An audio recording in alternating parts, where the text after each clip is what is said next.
What's up wayo mga kabakal? Isa na namang araw ng bakbakan ng ating susungin.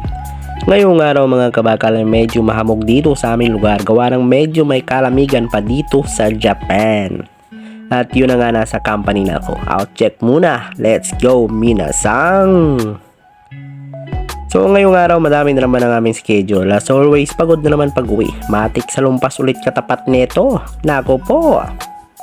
Shoutout muna natin tong kaibigang hapon na to. Lagi late pumapasok pero never umabsent. Mabait mga hapon namin dito. Minsan nga lang nangagat. Joke lang po.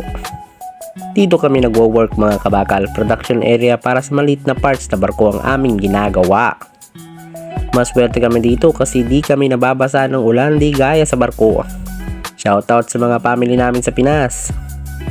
Shoutout sa lahat ng OFW. Ingat!